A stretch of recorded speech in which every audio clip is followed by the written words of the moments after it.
Hey guys, Pine Belt Beer Reviews back here again with you today for another one. This other one that I have today, something I don't think I've done yet, but it's a domestic. It is just the plain old Coors, uh, Banquet beer. And this is a bottle that I saw, which was really cool, to me at least, being that I've never seen, I know that they've done labels, but I found this as a single, and I didn't know what the hell it was at first, even until I actually picked it up and read the label, because it was just this little small, sort of retro-looking beer bottle. But it's one that's part of the legend or the heritage line of bottles from Coors that they're putting out. It says Heritage, label one of three. But yeah, Coors is brewed in Golden, Colorado. They do. They have like their just banquet beer, their that type of thing. And then Coors Light or whatever. But I think I just kind of realized I'd never done a sort of domestic, just a typical American adjunct lager like that so far. But anyway, so not much else I could say about it other than it gets a 61 on Beer Advocate, being a poor score, and the Bros give it a 70, which is just okay. I have quite a bit of experience drinking Coors, both Coors Light and just the banquet beer. I don't really drink it too much anymore, or any other sort of American adjunct type beer. Unless it's just the situation calls for it, whether it be a football game or uh, some sort of beach trip or something like that, I'll drink them just because I know I'm going to drink them in a pretty good amount of. Pretty much just going to be drinking it for quantity, not quality.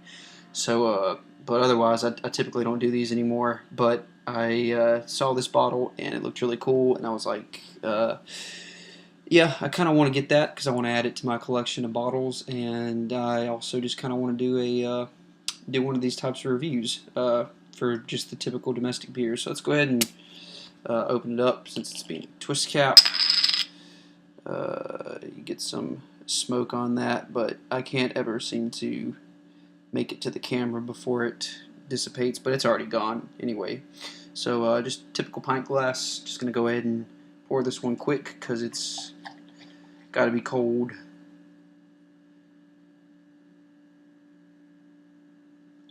So yeah, cool bottle. I'll definitely keep it. Being that I've never really had any sort of dislikes of Coors in general. Um, Never really had any sort of bad experiences with it, at least taste wise. Anyway, so yeah, I got a one finger head poured on that. It's going to go away quickly, I assume.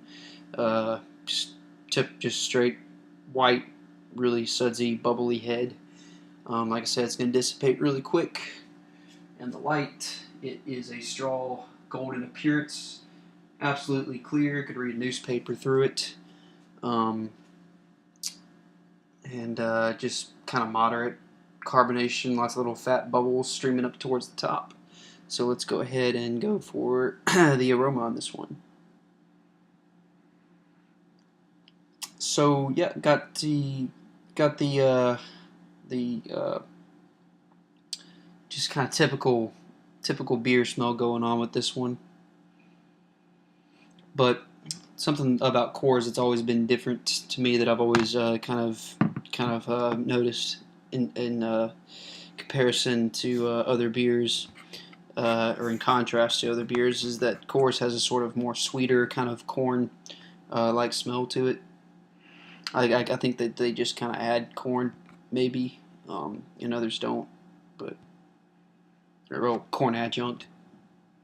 So yeah, Coors has always had, like, the banquet beer has always had a sweeter flavor to it when compared to other beers like Budweiser or Pabst or Schlitz, just all those other types that are of the same sort of category style. So yeah, sweet, a little soapy, a little malty, but mostly just kind of sweet corn with this one. Let's go ahead and go for the flavor then.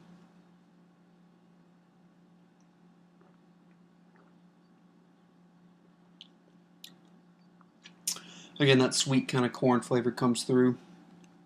I mean, if you've ever just eaten corn on the cob, it's got that sort of sweet corn like quality to it.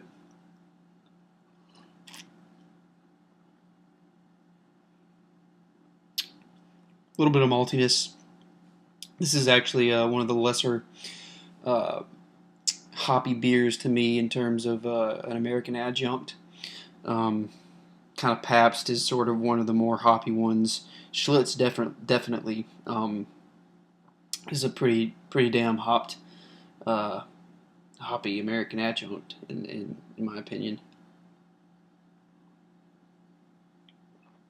But this has kind of always been one of the sweeter, just mellower American adjuncts.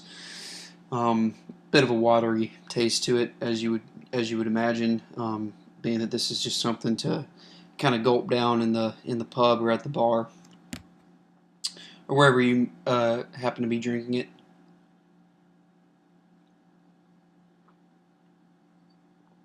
And it's got the 5% typical American beer ABV, so you're not going to really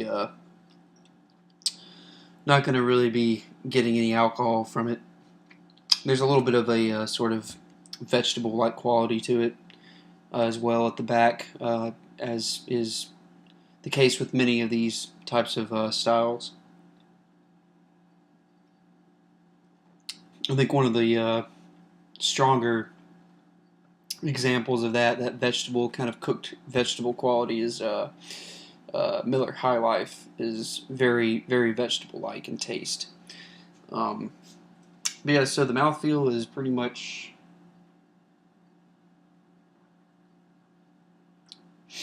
watery yet crisp, refreshing. Almost kind of has like an apple juice sort of mouthfeel, like that sort of sweet stickiness that is left behind. But yeah, other than that, kind of goes down pretty much a very wet finish. Not much, like I said, not really any hop bitterness, although there's just the faintest essence of hop bitterness towards the back.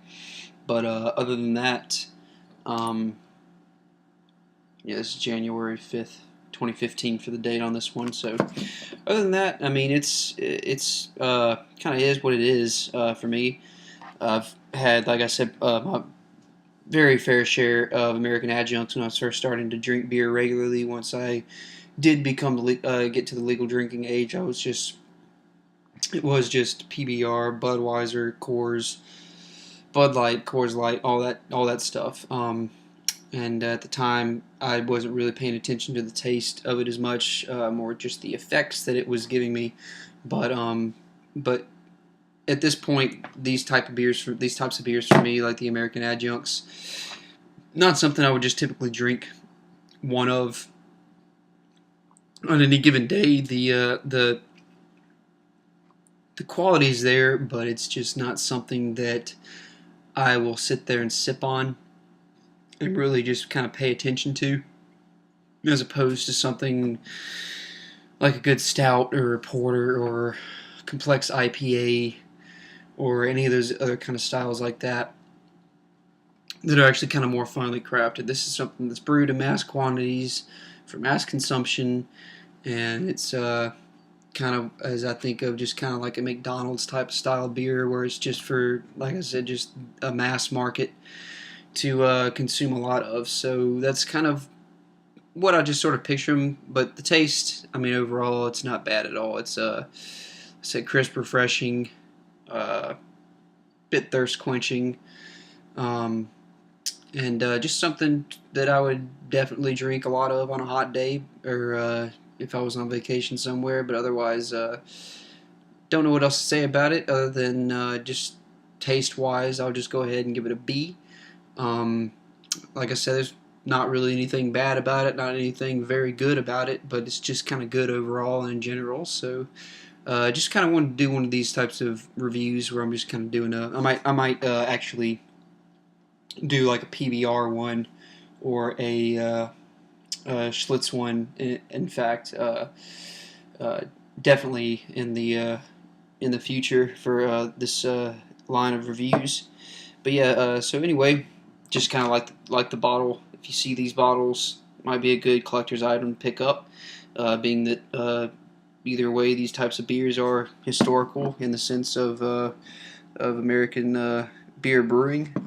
Uh, so yeah, you see it, pick it up. I'm sure most of you have had a Coors or one of these types of beers, but be for it on my side of the issue. So till next time, guys.